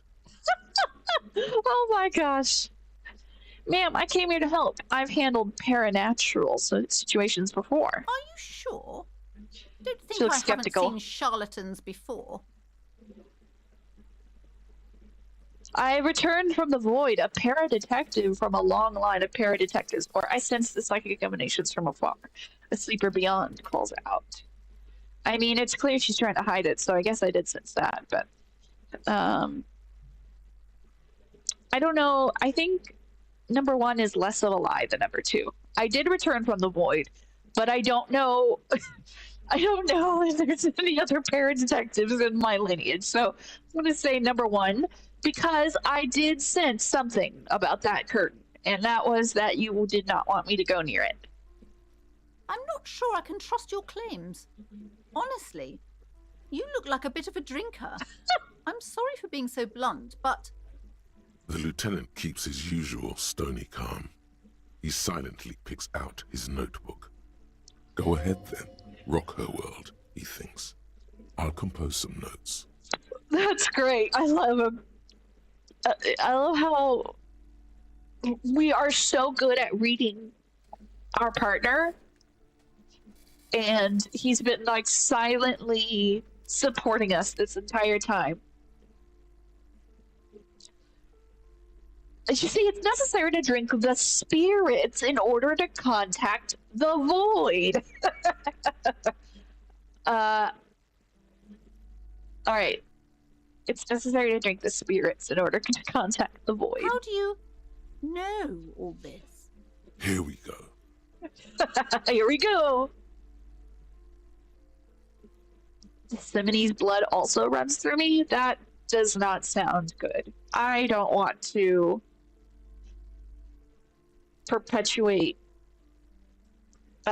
lies and stereotypes. So I am the Void Revenant. I have the powers to debad all the bad energies. I should have realized. A pattern lies within the fabric. The hand of fate guides us. Our meeting couldn't have been mere chance. Perhaps you truly are the one to deliver this woman from the doom. Exactly. But I am not the only one at risk. I have to think of my daughter. You are certain you can help us? Keep us safe? I can't allow any collateral damage to hit us. Just ask my partner Kim. He'll vouch for me. Oh, The lieutenant mumbles in minor confusion. He has not been listening closely enough. You put him on the spot. certainly so, ma'am. I can assure you my partner is eminent in this particular field. If you promise, good officer, then you might be our last hope. Do you swear it? Actually, I'm not really feeling the vibe anymore. The psychic force has left me. I'm going to say a hand on your heart, on my honor. Thank you, sir. There's one more thing I haven't told you about yet. The entity. Ooh. Do not act surprised. You know of these things, sire. Of course, the entity. Close your eyes, for I have sensed its presence. The entity is my horrific necktie. You have? The entity She takes the gasps. form of a woman. A witch, probably. I've suspected that she must be connected to the curse ever since I first saw her. Did you know that she lives inside the chimney? Chimneys aren't big enough. No, This chimney is part of the building's central furnace, and it's enormous. She has barricaded herself behind some metal security curtains. God knows what she's doing there. So I think I found the source of the curse. I think it might just be a person. Some unnatural magic, I assume. She You shivers. should go find the entity and ask what happened to all the companies in the building. What is the source of this curse? Here's the key to the warded door behind the curtains. Take it. Oh, Ooh. and please do return to me after you've looked round. I'm quite anxious to know what she has to say about the curse. What you discover in there. Unbelievable darkness and ruin. What you discover? Probably just some office space. Don't be scared. So the Inland Empire and the logical parts of our brain are fighting. All right. Maybe she has more answers. I have a few more questions about the curse. Okay, but please, only a few questions. You would. Okay, nope, that's it. Looks aloof. Her features much softer. All Occasionally right, she farewell for now. Oh, what's our brain thinking? lonesome. Long way home. Ooh, we completed our thought on where we might be from. Here we go. Home awaits. Walk past Station 41 and through the market, past the Boogie Street spearhead to the other side of the lake, the frozen eye at the center of the district. Then past the video rental store on the corner. There, at the end of a street lined with pine trees, a small house no larger than a matchbox. 11 Voyager Road. You no longer live there. Those times are gone. And so are those people. Why did you come here? Why are you still here? And where's the dealer? You have to get back to work. That's all you have now. Uh-oh. Except... So, it sounds to me, based on what we know from the card, is...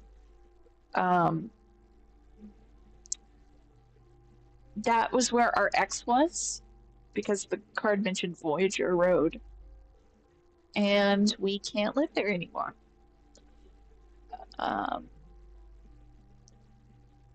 But our learning cap for perception was raised to 5, and speed gives 1 psychic. Which I'm assuming speed is not usual speed. Okay. Hey, Tori, good to see you. Thanks for joining. All right, we're going to take a look at what's behind curtain number 1. You see a set of tattered...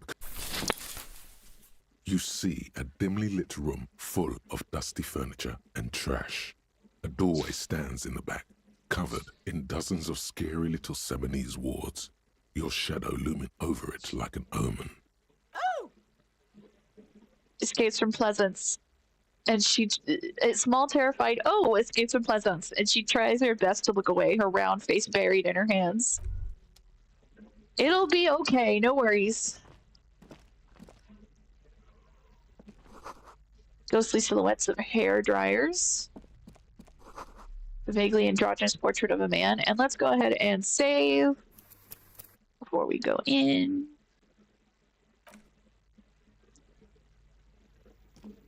A heavy door with a missing handle stands before you, covered in dozens, if not hundreds, of Seminese trinkets and charms. It appears to be locked. Unlock the door with the key. After exerting some force, you manage to turn the key. It's eerily silent. The door slides slightly open, letting a draft of cold air into the room. Oh my, okay, maybe you should go first. All right. I think, just for some suspense and to encourage people to come back for part 5, we're gonna leave what's behind the door for next time. I think we'll keep that little cliffhanger.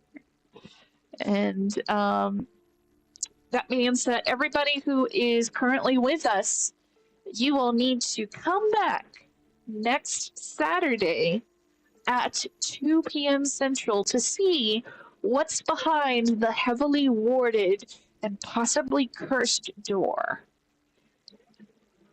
So, I think that'll be very fun to look at. Alrighty. So, what do you think so far? Any critiques? What should I change or add? Don't forget this week's questions for you to answer in the comments. How do you feel about free market capitalism? If you prefer another economic system, tell me about its pros and cons and compare it to the pros and cons that you see in free market capitalism. Thank you for making it this far. If you enjoyed this, consider consensually side-hugging the like button. It's a free way to leave a tip. If you don't like it, dislike and comment why. Subbing will notify you of the exact time I go live and get us closer to those custom emojis. So, for the same reason why you probably wanted to be subbed today, because today is Sunday. It is not Saturday, which means something happened on Sunday, and that's because I was sick and I had to reschedule. But if you subscribe, you'll know exactly if I have to reschedule anything. Let's see what else. So, by the way, please remember that anything depicted or discussed in the game is not a reflection of myself, the channel, or the Creator Accountability Network. All claims made, including mine, need to be independently fact-checked, especially because we talked a little bit about the economy, we talked a little bit about communism, we talked a little bit about democratic socialism, and those are definitely not my fields, and I need to do a little bit more research on that as well. So we did a little bit of on the site Googling, and before we leave, let's do a quick definition of communism before we go, and we're going to get a definition from the Encyclopedia Britannica. And it is a political and economic doctrine that aims to replace private property and a profit-based economy with public ownership and communal control of at least the major means of production. So anything that's industrial and the natural resources of a society. Communism is thus a form of socialism. So it's apparently it goes under the umbrella of socialism, and it's a higher and more advanced form according to its advocates. Exactly how communism differs from socialism has long been a matter of debate, but the distinction rests largely on the communists' adherence to the revolutionary socialism of Karl Marx. And that is from the Encyclopedia Britannica.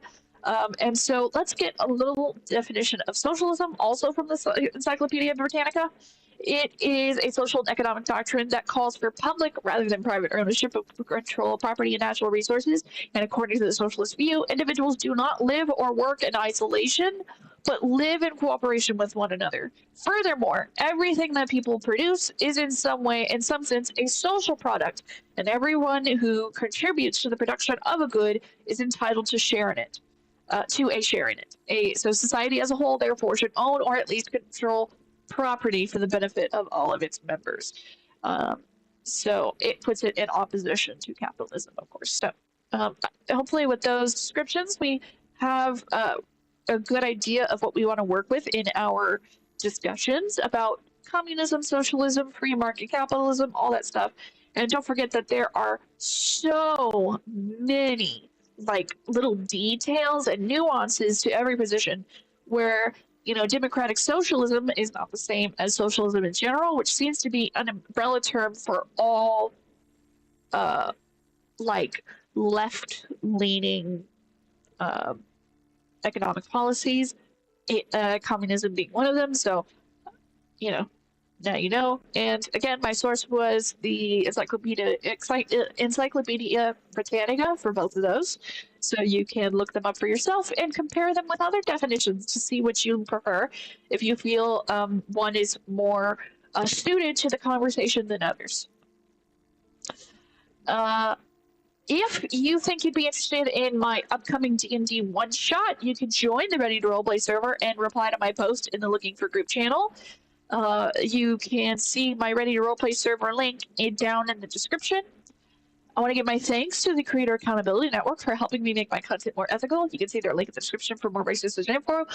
And We're gonna see if we can find another live to raid. It is 4 o'clock, so I know we've probably got somebody going. It is a busy Sunday.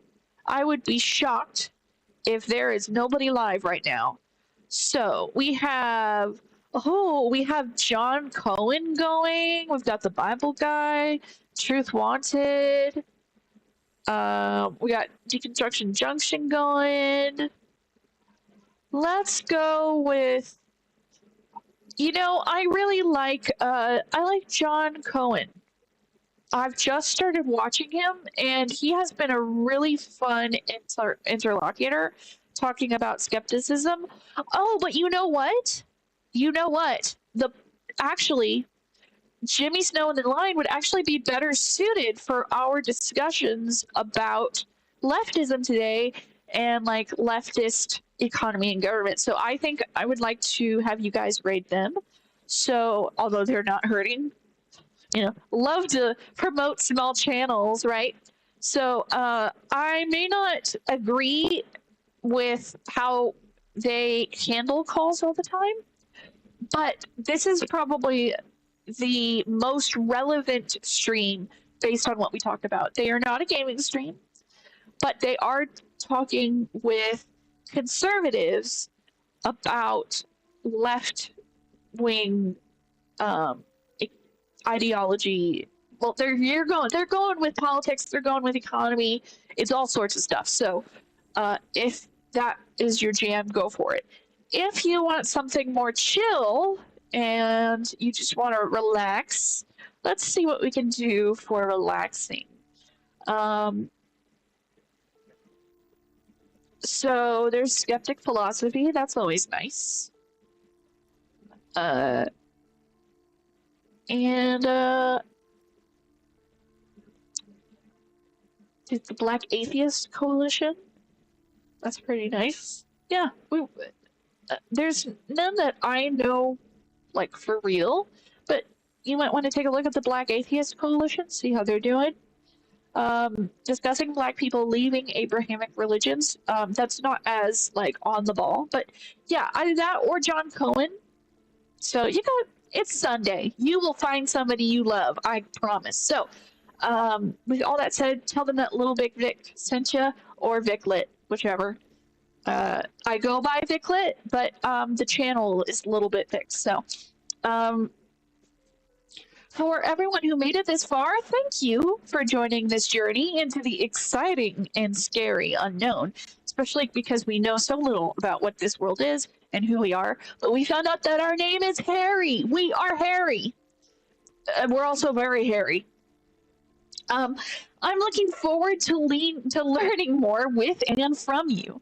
I'll be live again this Tuesday at 7:30 p.m. Central for Game and Gap. But when you're ready for another pensive plunge to ponder the puzzles of life, the universe, and everything, I'll be here every Saturday at 2 p.m. Central, if I don't have the flu, to embark upon our quest to assess. See you next Saturday, everybody. Have a lovely afternoon and evening, or morning, depending on where you are.